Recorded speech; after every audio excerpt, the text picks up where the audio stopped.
Yeah, you were like, we can meet a little later. I was like, good, because I'm not even. That works perfect then. Blended bloody well. Hi, how are you guys doing? Good, how are you? Not too bad. Did you have a loyalty number with us? I do not. No worries. What's a good name for the order? Let's do Paul. Paul. And what are we drinking today? It's a blended bloody wild. Bloody wild, blended. Yeah. What size? 24 ounce. 24 ounce, okay. Yeah. And then a sugar cookie. Can we get 2 sugar cookies? 2 sugar cookies, okay. Yeah, and that's it. Perfect. Did you guys want to add some pretzel bites onto your order today? No, thanks. No worries. Okay, $10.41. Cash card. Card. I'll be setting right there for me first. And you're all good to tap or insert. Perfect. Thank you. All right, now they're ready for you to smell it. Thank you. You too. Okay, I guess while we're waiting, let's jump into some questions here. Okay. Okay, first intro. Let me do the intro. Okay, we are welcoming Anna Whitman today, this week's Carpool Conversation. So welcome, Anna. I'm excited for this conversation. I've heard from a lot of people that you would be a fun person to talk with. You've got a lot of good stories, good experiences, so you better live up to the hype. I hope so. Oh, just kidding. It'll be fun. Regardless of what happens in this conversation, it's going to be a good time. So again, welcome. Let's jump into the first question of where you grew up. Did you grow up here in Utah or did you grow up somewhere else? I did. I grew up in Murray, so right outside of Salt Lake. And yeah, born and raised. In Utah, really? I don't know why I thought you lived somewhere else, but okay, so from Utah. I wish. Have you lived anywhere else? Just on my mission, I was in Portland, so that was pretty Portland. fun. How'd you like Portland? It was good. And then it got crazy during COVID, but... You were there during COVID? So I actually came home during COVID. Oh, yeah. Tell me about that. It was fine. So I came home right before COVID happened. So it was, a lot of my mission was people with mental health, and a lot of us had health issues. So half of our mission got sent home. Whoa. Yeah. That's crazy. Pretty crazy. So then what happened to the mission? Things just kept going, but just had less missionaries? So a lot of the missionaries who came back from out of state were sent to our mission. So I had a couple friends and a bio family member who was sent to my mission. Wow, yeah. Really? It was really cool. That's a crazy... So how long were you out there until COVID hit? So I was out for 5 months. 5 months? Yeah, it was crazy. That is a crazy experience. Okay, so you're saying you got back, you came home after 5 months? Mm-hmm. Oh my gosh. Yeah. That's pretty wild. Just everything, because Portland tends to be just a little bit more extreme with some things. And downtown was cut out of the mission. Even though it was the Portland, Oregon mission, missionaries were not allowed to go in there. It was cut out. Go ahead, go ahead. Even when we were there, sisters weren't allowed to be out there after 6 p.m. So wow. Yeah. Were there any stories or experiences that you heard of the reason why it got shut down? Just certain areas were not safe. And then during COVID, they had those big riots downtown, and people were taking everything and breaking into stores. Wild. Yeah. I saw that on TV. Hi there. How's it going? Good. How are you? Good. I got you one anyways. Thank you. I want to hear this though. So give me. Yeah. Sorry, wrong straw. There we go. Here. No, they're so cute. We got 2 of them, right? No, you just got one. Dang it. Okay, I'm going to get 2. I'm going to ask him for 2. Here's your straw. I got so held up on the name of the thing. Blended Bloody Wild. Hey, you know what? Can we actually get 2 of those? I totally thought I ordered 2. Yeah, for sure. Here, I'll just get another one. Erin, can you make another Blended Bloody Wild 24? Totally.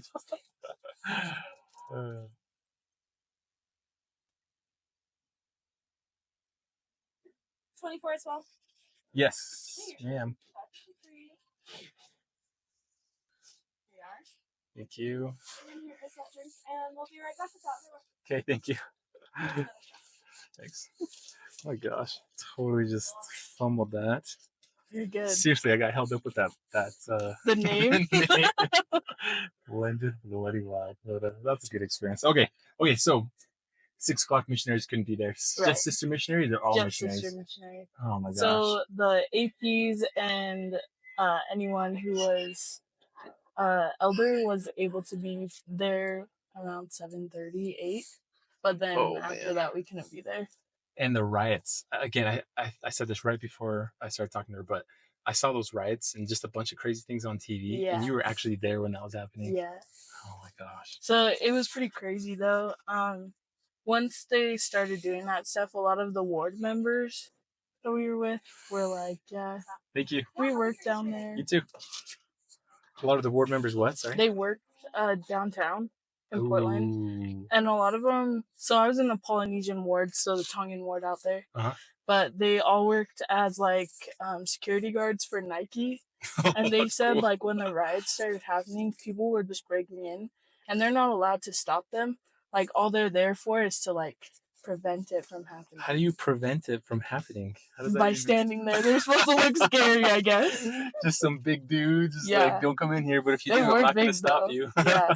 But they couldn't do anything because it was like a liability or something. Oh my gosh. So like they had to get on camera so that they could like go after them afterwards. Isn't that crazy? Oh, that's unreal. That Yeah. doesn't make sense to me. I agree. I'm sure there's a whole lot behind it, but it's like, why even hire these guys? Yeah, I don't get it either. That is crazy. Okay, But, real quick, talk to me about this drink. Yeah. The one that I struggled to Yes, remember. a blended Bloody Wild. That's what it is. 2 of them this time. Such a good drink. It's my favorite. So it's Mountain Dew, and then it has a couple other flavorings in it. Wow, that's pretty good. Yeah. I like that a lot. Okay, so why blended? I didn't even know this was a thing. Yeah. Teach the people. Well, so it has Mountain Dew in it, and I am not a fan of bubbles or carbonation, anything. But you love Swig. But I love Swig, and Okay. this is my favorite drink. And the blend, when it's blended, it takes away like the carbonation aspect of it. Okay, that's cool. Yeah. Did not know that. So for everyone listening, that's a thing. I had no idea. How'd you find out about that? I think I just wanted to try it one day because I used to just get like normal drinks, and then I was like, oh, I want it blended like a slushy, and then I tried it and I was like, oh, there's no carbonation. This is perfect. Oh, you I found love it. You found it. That's cool. Okay. I like the drink. That's a good one. It's I think the most different one that I've had so far. Really? In all these conversations. I like it. So let's go back to Anna. Mm-hmm. Okay, you grew up in Utah. When you were younger, little, elementary school, junior high, high school, whatever. What did you want to be when you grew up? I wanted to be a vet. A veterinarian. Okay, where did that come from? I love animals. I've always loved them. Yep. And like as a kid, I was like, I just want to play with animals all day. And then I realized like what a veterinarian actually does, and I was like, I don't want to hurt animals. I was like, I don't want to give them shots. I don't want to make them sad sort of pain or like anything. have to put them down. So I was like, never again. That's funny. So in your mind when you were little, yeah, like I get to play with these animals all the time. Yes, I was like, puppies, of course. That's pretty funny. As a little kid, you could just picture it. It's like, oh, you get paid to do this kind of thing? To play with animals. This is amazing. That's really funny. And then, do you have any animals of your own? Yeah, so we have 2 dogs at home. So we have 2 Japanese breeds. We have a Shiba Inu and then an American Akita. Shiba Inu. I've heard of those ones. I know what that one looks like. What's the second one? What is that? And American Akita is so it's actually considered a hybrid dog, but it's its own breed, you could say. Oh, okay. And it's a mix between an Akita Inu, which is a Japanese dog, and it's a bigger version of a Shiba. Oh. And then it's also mixed with German Shepherd. Oh, and so like is it a bigger dog? It is. He's almost 100 pounds. Ooh, that's a big dog. Yeah, he's very big. Nice. But they're very, very, very protective dogs. Very sweet, very gentle with family members, but other people they are not. A little bit more can be aggressive. Yes, but ours is not. Yes. He loves everyone. Oh, that's awesome. So the protectiveness is gone. Yeah. It's so fluffy, nice. He has none. Good thing or bad thing? I think it's a good thing, but it definitely is hard, like finding places to live with an Akita because they're on that list of like, no way we don't allow dogs. Bigger and stuff. Well, because they're known for being aggressive towards other people and pets. Oh. Yeah. Dang. So how hard was it to get into your spot now? So we actually didn't have him until we moved after we moved in. Don't worry. But they allow pets. So they were like, yeah, it's fine, we don't care. Oh, that's nice. Yeah. I was just about to say, like, I'll edit this part out so your landlord doesn't Oh see yeah, that no. you guys have a She's pen. good. That'd be too Yeah, funny. and she's seen him, and they like them, Oh, so good. it's good. Totally just get you in trouble and you guys get evicted because you have a dog. Whoops. It's okay. We'll just come and move in with you and all your kids. Yes, that's we'll take you guys. That's my bad. I'll Yeah. own that. You guys move in with us.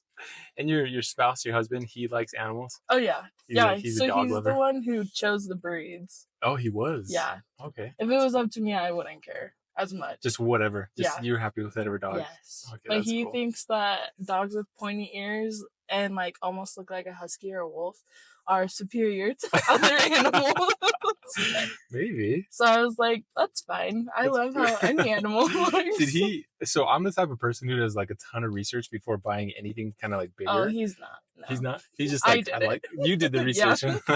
I was like, is it gonna be good, and is it gonna be able to stay in an apartment, and we don't have to have a backyard, and Just the essential stuff is Yeah. what you looked up. and the health and everything. I was like, how do we take care of it? What do we need to do? So your vet skills came in. Your Yes. natural vet skills came in. Exactly. So at what point in your life did you realize you did not want to be a vet? And then at that point, did you already have something else in mind that you wanted to be? So I think it was like 6th grade. Okay. I did not want to be a vet anymore, and I loved my teachers. I loved going to class. I loved the relationships that I had with them, and that's when I decided I wanted to be a teacher. Cool. Okay. Yeah. And how long did that last? Are you still kind of heading that direction? Yeah. So I've kind of like gone back and forth on what I wanted to do, but I've always come back to like wanting to teach. Okay. So I always wanted to be like a teacher in elementary school, and up until my mission. Up until your mission? Yeah. Why is that? So I was at Swig going into elementary education, almost finished my associates, and they send you into schools to like get hours, so you know like Get an idea. what you like and what classes you don't, what age groups. Yeah. And I loved it, but I didn't love the curriculum. Really? Yeah. What about it did you not like? I just didn't enjoy that like math was changing all the time, and teachers would have to relearn what they were teaching every year. Ooh. I didn't know that was a thing. Yeah. And like kids, I was in the 5th grade class, and I was trying to help them with math, and they were teaching me. I was like, this is not for me. I was like, I don't want to be retaught something and then have to try and reteach that to another class every single year. That's difficult. Yeah. That's interesting. Why would they do that? I'm not sure. I think it's just because different curriculums change, and then if the students above them are doing really well, then they're going to push it back so that students are learning faster and quicker. At least from my perspective, that's what I felt like. So then you realize, okay, this is not the age group that I want to be teaching. What age group do you want to be teaching? So actually this year I decided that I want to become a seminary institute teacher. Really? Yeah. Okay. Where'd that come from? Well, I've always wanted to teach, and my husband and I have been teaching Sunday school for the past like 3 years since we've been married. That's awesome. I bet you love it. Does he like it? Yeah, he doesn't mind it. Okay. It's actually a calling that's been really good for both of us because it's come follow me, and so we do it together. Yeah, which is nice. But I definitely love like getting to know the kids and understanding their perspective of the gospel, because like that's something I'm very passionate about, and I love like learning and hearing other people's testimonies. So I thought, like, why don't I just go into teaching it? Like, that would be cool. And I loved seminary as a student in high school. Like, it was my favorite class of the day. And all of my friends wanted to slough and like go somewhere else. And I was like, I'm going to seminary. You guys want to come? Yeah, I'm cool here. That's actually really cool. So high school seminary, or I guess high school is the only seminary, because I'm thinking institute, right? But that's and then I did institute in college. Oh, you did? Okay. Yeah. And so you're leaning more towards seminary teacher versus the institute, like teaching high school or college kids. So you actually have to have a degree to teach institute. Oh. So you have to have your bachelor's degree in anything, and mainly education. But yeah, if you want to teach institute, you do have to have your degree. I didn't know that. And seminary as well, but part-time seminary teachers just have to take a class. in institute, actually. Oh, really? Yeah. It's all kind of just connected. Yeah. Would that ever be an eventual goal for you to get into institute? Or are you like more than okay with just being seminary and age group? I think for right now, I'd love to teach seminary. Institute is more like directed for what class you teach. Yeah. It's not just like come follow me. That's true. Very specific, Yeah. right? Mm-hmm. Yeah. Makes a lot of sense. So I think if I ever did institute, I would probably teach like marriage and family. Marriage and family. Because I like that part of the class. Like that was one of my favorite institute classes. And then say as well as like Joseph Smith history. Those are probably my favorite classes of institute. There's a lot of history to unpack with Joseph Smith history. A lot of cool stuff. Yeah. Yeah, that would actually be really, really cool. Yeah. Looking back now, did you, because when you were little, you wanted to be a vet. Yeah. But looking back was, I guess, some reflection. Did you notice any moments where there were points where you did want to be a teacher and you kind of just almost not necessarily buried it, but like it was like, oh, I want to be a vet. You got excited about that. But like looking back, you're like, you know what? I did things that I actually did want to be a teacher. Anything like that come to mind when you were younger? I guess like my parents always told me that I would be really great at being a nurse. Oh, okay. And like I was like, yeah, sure, I could do that. And they were like, you're just so good, like when it comes to like blood and like things like that, you don't mind it, and you're very like even when people are like in emergencies, and they're like, you'd be so good. And I was like, yeah, sure, I could do that. And then like I thought about it because my aunt is a nurse, and she worked on the emergency floors. Oh, yeah, and so she saw a lot, and so I was like, definitely could not take that mentally. So I went back to like, no, I want to be a teacher. like, yeah, I want to be a teacher. But there definitely were times where I was like, yeah, I could do something else for sure. Mm-hmm.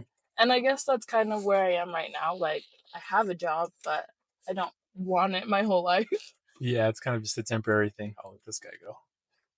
Yeah. What do you do for work now?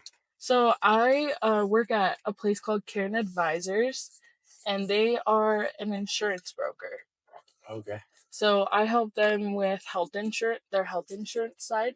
Uh-huh. And so I help send clients, like whenever they have open enrollments in their company, I send those out to them. And then I also do anything that they need added. So new clients who come in, I add them and all their employees to our system and like update all of their things. And then I contact them if they don't contact us first, and I tell them like, yeah, this is what we need you to fill out. Yeah. I'm more of an administrative assistant. Yeah. And it's not a long-term career for you. I mean, obviously you want to get into the teacher side of things, but this is something that's holding you over until you get into that. Yeah. Well, actually it's a new job. Oh, it's new? Yeah. So I've been doing it for almost 4 months. Okay, 4 months. What were you doing before? So I was working with my mom at Harmon Management, and we did bookkeeping. So I was a sales bookkeeper. Oh, so a really? lot of data entry, and it was really interesting. Did you enjoy that? I didn't. More than insurance? No. Less. Oh, really? But I also worked in their insurance department there. Oh, you did? Yeah. So you've kind of been doing insurance for a little bit. Yeah. So I kind of had a background before I went to this new job. Oh, interesting. Yeah. And your family background, like with work, I'm not necessarily asking what they do exactly for work, but like industry wise, anything that kind of relates to what you're doing or wanting to do, like any of them teachers, any of them end up being a vet, anything like that? Really, this is all just kind of out of the blue. Yeah. Like I'm gonna just do my own thing. Yep. Wow, yeah. That's actually pretty cool. My dad's a massage therapist, and then my mom is the head sales bookkeeper at Harmon's. Harmon's is the property management?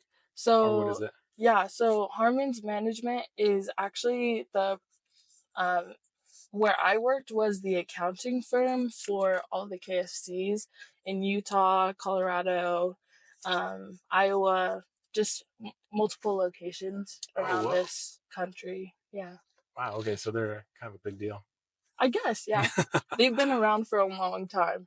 Yeah. And I bet in that whole time, I mean, you have time to build up your portfolio and just get stuff done. Oh yeah, for sure. And my uncle also worked there. Oh, so it's almost like a family business. You guys are all just kind of getting in there. That's cool. So a lot of like little families like would work there. So it was like me, my mom, my uncle, and then my cousin who worked there. And then also there was another family who had both their mom and dad, and then like 4 of their kids working there. And that's Oh, kind wow. of just like the family dynamic they had there. How fun. Yeah, it's kind of cool. And I don't know, how many siblings do you have? I don't know how many siblings, So, where that all comes from. I'm actually adopted. So, I did not know you were adopted. yeah. Really? Okay, tell me about Yes. that. So it's me. I'm adopted in the middle, and then my older brother and my younger brother are also adopted. None of us are from the same family. I was just gonna ask, different families? Yeah. Oh, wow. So Okay. my older brother is Japanese Bangladeshi. Whoa. My younger brother is Nigerian African American, and then I'm Tongan.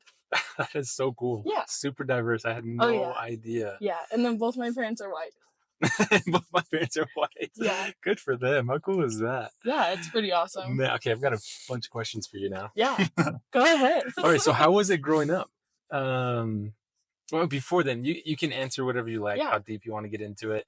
Can you tell me a little bit about how old were you when you were adopted and what the story is behind that? So, I was a baby, and so was my little brother. So my parents both knew when we were going to be born, and they knew our birth parents. Oh, wow. So they went through the LDS children's service before it was like discontinued, and they would make a portfolio, and then they would send it in, and that's what like birth parents would look through to match them with their kid.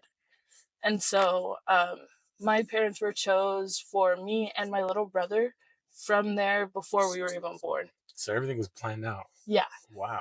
And then my older brother was adopted at 5 months. And so his was because his parents were going to college at Weber State, and they got pregnant, but they couldn't bring the kid back with them. My brother, yeah. So they had to find somewhere to give him up because they couldn't take him home. And his biological mom's sister was like helping them and told them about the church and said like, there's this agency who will help them, who'll help you find like a family. And so they went there and they found my parents. Wow. And they were like, we want them. And that's how my parents got my oldest brother. And my mom tells it that each of us got each other. Oh, that is so cool. So like once they got my older brother, when he was about 2, he like walked outside and he like looked up at the sky and he was like, "Mom, my sister's coming." Oh, cool. And my mom was like, "What is he talking about? Like, we're not ready to adopt another kid. Like, that's so much money." And then a couple like months later, she got a call from their agent who helps them find kids to adopt. And he was like, "We have this little girl, like if you want her, like she's there for you." No way. So he called it. He knew something was up. Yeah. Oh my gosh, that's the coolest thing ever. And so he was like, "Yep, my little sister's coming." And so then they got me. Oh man, that's the coolest thing ever. Yeah. Well, you said you're in the middle. You're the second. How was it growing up with your siblings? Was it because they're all just like, not that just because they're different nationalities that changes a ton, but I mean, you guys were all just came from very different backgrounds. Oh yeah. How was that growing up? It was actually pretty chill. Like we were all, it's literally just like we were siblings. We fought all the time. So, we just like normal, huh? Yeah, very normal.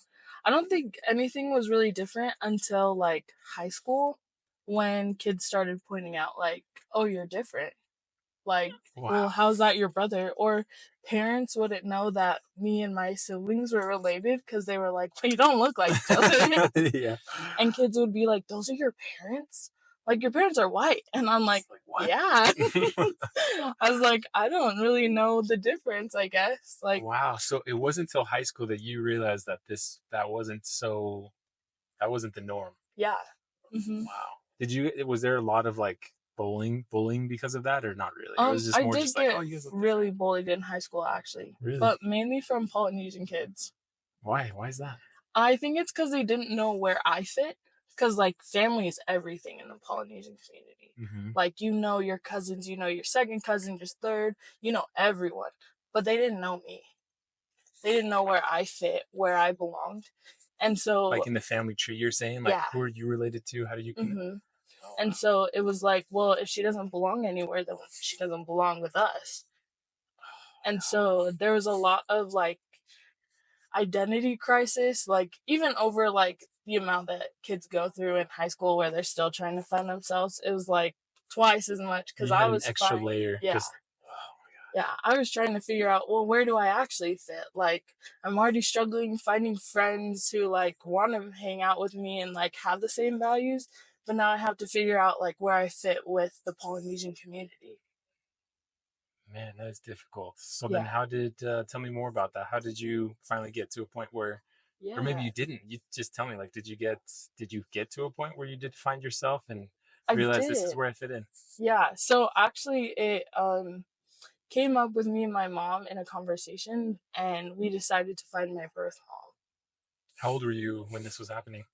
16, 17. Okay. Wow. So it was in between my junior and senior year of high school. Mm-hmm. And the bullying got to a point where I wasn't going to school. I didn't want to be around anyone. Um, I actually was really struggling with my mental health, and like I just couldn't get up and get going. And at that time, I was also in student government, Mm-hmm. and I was supposed to be like this happy Mm-hmm. person who was supposed to like Outgoing and be with everyone. mm-hmm. And my mom saw that it was affecting me really bad, Mm-hmm. and so she was like, "Well, let's go and find your birth mom." And so it happened because my little brother was doing a speed training camp for football, Mm-hmm. and a lady there noticed me and my mom, and she was like, "Your daughter looks just like one of my really good friends." And she was like, "I think I know who her birth mom is." Oh my And gosh. my mom was like, "What the heck? Like, I am her mom. Like, this Yeah. is a lot."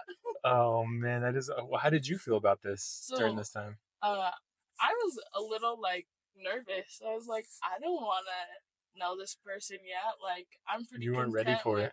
myself. Like, I have my identity. Like, I was a Bergeson. Like, I knew who I was. I didn't want to find a whole nother part of me and have to try and cope with that too. Yeah. But then, like, the bullying started to get worse and worse. And they were telling me, like, you're not Polynesian. You're like this white girl, like, stuck in a Polynesian girl's body. Like, you don't belong here. And so I was like, well, you know what? I probably do need to figure this out. Just so I can tell them, like, this is where I belong. And if you don't like it, then go. Yeah, you're doing it for you, right? Yeah. Oh man. Okay. So this lady in the middle of this training camp, did that lead to anything? Yeah. So my mom befriended my birth mom on Facebook. Oh, you still so it was her friend then, Yeah. and she got on Facebook, added her. Yes. Did Yes. she add her back? Yeah. So my birth mom and my mom started talking about like 3 months worth, and like she just wanted to like know where she was, and so my birth mom lives in Utah. Oh, she is here in Mm-hmm. Utah. Okay. So my mom kind of found out all the details and everything, and she would always ask me, she's like, "Are you ready to like meet your birth mom? Do you want to meet her? Like, where are you at?" And I was never ready. I was like, Just "No." kept saying no, I'm not ready Yeah. for it. I was like, "I'm fine, mom. Like, it's cool. Don't worry about it." Um, Oh man. Deep down, did you like was there any sort of interest or curiosity or just really you're just like I am not interested. I'm not ready for this. I really didn't want to. I was Really? like, I think I was afraid, like, what would change or what would happen if we met. And I was like, deep down, I was like, I'm really okay. Like, Yeah. we kind of know where I belong, so that's fine. Yeah. You And had a good life. Things yeah, were going good. Okay, that's heavy stuff. Do you feel like there was some pressure to get to know her though, or just like no. what finally happened? So I joined track in high school, my junior year. Mm-hmm. And on my first big track meet, 3 of the boys got left at my school, and so my mom was bringing them to the track meet. Uh-huh. She was walking through the crowd and saw my birth mom. Oh, Yeah, she was there because yeah. he knew you were gonna be there. No, she was coaching. She Oh, didn't she even know was I was coaching. there. Yeah. Oh my gosh. And Okay. so she was like, my mom came over to me. She's like, Anna, I think your birth mom's here. So if you want to meet her, like, we can. Did And your heart stop? yeah. You're just like, I was like, no way, no way, no way. oh no. I just remember being like so anxious and like sitting on the grass by myself in front of like the tent that we had up. And I was like, this is crazy. I would like, be freaking out. yeah. Inside I totally was, but on the outside, like no emotion whatsoever. Yeah, like just stone, just like, yeah, I had no clue what to do. And like my mom throughout the track meet like kept asking me, she's like, do you want to meet her? You don't have to, like there's no pressure. And like she kind of pointed her out to me one time, and I was like, okay, so I know what she looks like. So you saw her then? Yeah, I did. Did she look familiar to you? Like she kind of like, oh, she kind of No. looks like me, or she just looks up like some other lady? Yeah, I was like, oh, she just looks like a Polynesian. Like, Yeah. cool. Cool. Yeah. Okay. And then my last event was shot put. And right before I did the event, my mom was like, Anna, your birth mom is right there. Oh my I was like, gosh. what? And I turned around and she was standing, her back facing me and coaching her kids running around the track. And I was like, freak, I gotta do this. Like, I was like, I gotta muster up the courage and like go and say hello to her. Oh gosh. And so I did. You did it. I did. Oh, I was man. so nervous. I remember like my whole body was tense, and like it felt like forever. It was like maybe 10 steps, but it felt like a lifetime. Probably just felt heavy too with those steps. Yeah. Just every step I was like, okay, I can do this. I can do this. And I remember like when I got there, I tapped her on the shoulder. Like the whole time she didn't turn around once. And I was like, oh, okay, this is my last chance. And so I tapped her on the shoulder, and I remember her turning around and like looking in my face, and like tears just came. And she like embraced me, and she was like, I've missed you and I love you. And like I don't even know how to describe it, but we just knew. Like it was just a feeling of we belong familiar together. feeling. Yeah. That's amazing. And then she invited my mom into the hug. And so it was all three of us together. And like that felt like home. It's a very special moment. Oh yeah. Oh man. It was awesome. So you're, I mean, obviously it sounds like you were happy that you actually did it. Yeah. Super happy. Did you and you mustered up the courage? That is very impressive. I don't know if I would be able to do that. Yeah. That's impressive. Very special moment. Did you have a lot of questions for her, or what were your initial reactions with her? Did you feel like you needed to say something to her or anything like that? I just wanted to meet my siblings. I was like, how many siblings do I have? Like, do I have brothers and sisters? Like, where are they? Oh. And I have 8. You have 8 other siblings? Yeah. And they're all here in Utah? Yep. Wow. Okay. Yeah. So when did you get to meet them? A couple months later, we met at Tugurama. Nice. Most of them. It was so fun. I loved it. And then one of my so I have 3 older siblings. So there's 8 of us all together. 3 older ones and then 4 younger ones. Okay. And I didn't meet everyone until this last year. Just recent then, really? Mm-hmm. Why is that? Were they living out of state or something? So I found out that I had another brother who was also adopted out. To 2 white parents too. In Utah? Yeah. But he lived down here. Oh, in Utah and County. I was living in Salt Lake. And so I found him, and he plays at BYU. Does he really? Yeah. Oh, well, that's super cool. And so I invited him, like, I was like, hey, you want to hang out? Like, because he kind of knew, like, our birth family, but not really. He kind of knew where they were, but had never met them. And I was like, hey, we're kind of like the same situation. If you ever want to like meet and talk about it, like, let's do it. Yeah. And we did. We met at Dave's Hot Chicken. Nice. But he's probably like the most similar to me. Like. Oh, really? Did you connect with him the most? Probably not the most, but more so. I think I connected with my oldest bio brother the most. Really? Because he was adopted, but in the family. Oh, okay. So he knew everyone, but like he also was raised in Oregon, where I served. Wow. Yeah. It's all coming full circle here. Yeah, it was really cool. How cool is that? So if you don't mind me asking, what was the reason for the adoption? What happened there? So for me, what I've been told is that my birth mom found out she was pregnant, and her boyfriend at the time was on vacation, and she found out that he was married to someone else. Oh Yeah. And so she was like, "Well, I'm going to have this baby no matter what." no. Mm-hmm. And she wanted me, but she was like, "I can't take care of like 4 kids all by myself." That is difficult. So she decided, like, we didn't tell my birth father. I don't even know who he is. But she was like, "We're going to have the baby and we're not going to tell anyone and we're going to give her up for adoption." Oh wow. So when I met my birth family, no one had ever known that I existed. It was that like hush hush. Yeah. Wow. Yeah, and my adoption was a closed adoption too. So So no info, public info anywhere.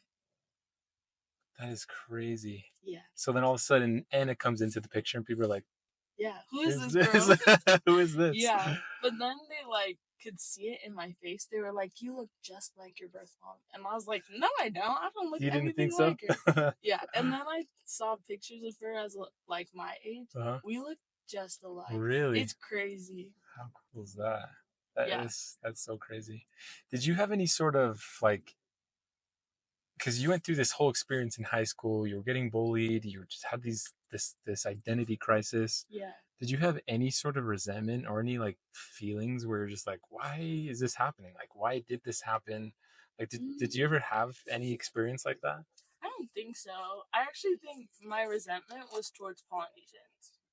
Oh, Like I did not like them at all whatsoever. and those were your people, right? Yeah. Like those were like your Yes. the Like that's group who you I go. am. Yeah. Is Polynesian, and I hated them. Oh man. I like did not want to be around them. I didn't want to be their friends. I thought they were the worst people.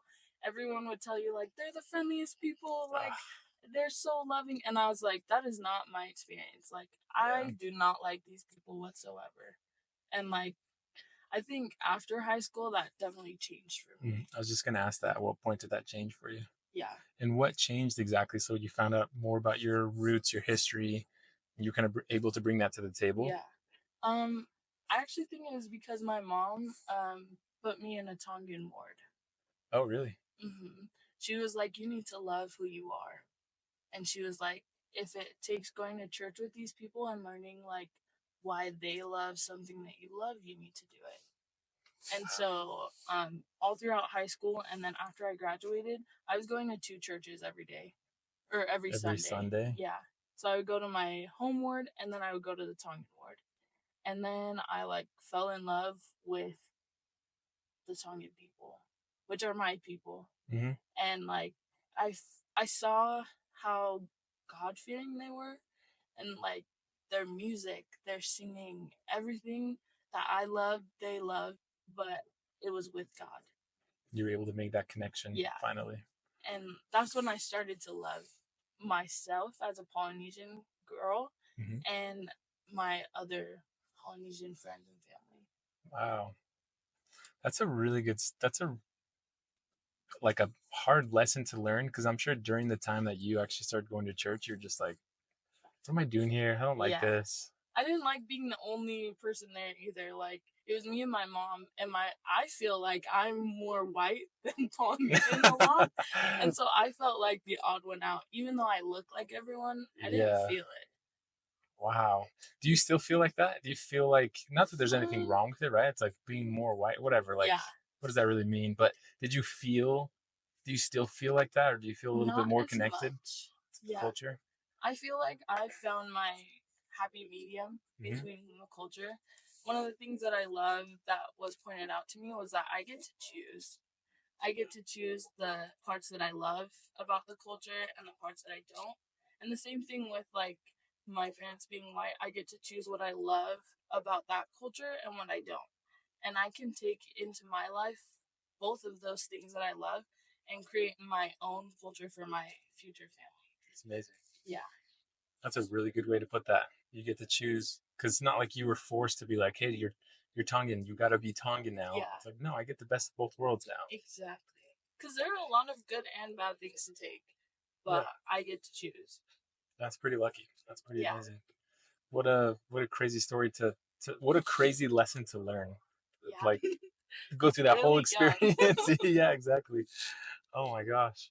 And so your husband, he's been introduced to your biological family, all that good Yep. stuff. He's Yeah, they were actually at my wedding.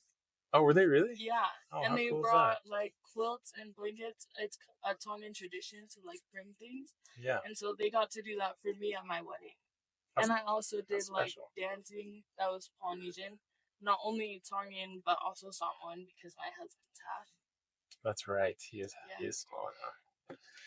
Man, that's really special. Best of both worlds. Oh yeah. I did not know about that about you. I thought we were going into this conversation. I didn't know what I was going to get myself into. Actually, Yeah. I just kept hearing she's got a good story. She's got a lot of good things to Yeah. say. I'm like, man, I'm glad There's we a really had. lot. I mean, this is only some of it. This So. is really exactly. So that's the thing. It's like I want to do these conversations again, just a little later down the road, and Yeah. just see how things are going, which is pretty awesome. Thanks for sharing that. That's Yeah. a really cool experience. I did want to ask two questions here before we end that I asked everybody, and I'm very interested in your answers. Mhm. The first question is, if your younger self could see where you're at now, how do you think they would react? I think they would be proud. Yeah, tell me about that. I feel like through my life, it's a lot of quiet struggles. Mm-hmm. A lot of stuff like that I don't share openly with other people, but like a lot of things that we've had to get through. Mm-hmm. And so I'm pretty proud of where I've come from. And like from all the things that we struggled with in the past, like it's pretty awesome that we're where we're at. Mm-hmm. I think in the past I never thought I would get married. Really? And That yeah, wasn't a thing in your no. mind? I was like, I'm not gonna get married. I'm probably not like anyone's type. Like I'm pretty solid where I'm at. And like I never thought I would serve a mission either. But I did that. And I didn't think I would graduate. And you did that? Yeah. A There's lot of just these a lot of things. stuff that I didn't think I would do that I've overcome and like done. It's amazing. That's really cool. Yeah. Good testament of that. Oh yeah. Last question is, if you can give one piece of advice to your younger self, what would it be? I think to keep going, to keep God in your life. I think that's where our strength lies is in our testimony of God and in the strength that he gives us, most definitely. So to keep going and keep God in it. Wow, that's great because it still shows. I mean, you want to be a seminary teacher, and so you Yeah. just want to keep that going. Your experience, share your story, and just show how the hand of God kind of played into all that. Yeah. Because I'm sure if you look back, you realize that wasn't just a coincidence. Like, what Oh are the yeah. chances that your biological mom was there at the track meet? And Yeah. she was a coach, and oh my gosh, Yeah. It's crazy. that is pretty wild. Definitely God is in everything. Yeah, he really is. Just take some time to kind of just be still and Yeah. recognize that, right? Yes, for sure. Man, that's crazy. Well, Anna, thank you so much for joining me. We are definitely going to be doing this again. Yeah. I want to have, again, I think we're just scratching the surface. And this For was sure. 45, 46 minutes. We've got so much more to talk about. Yeah. Time flies when I do these type of I agree. conversations. So we're going to have to do this again. And Yeah. thanks again for joining.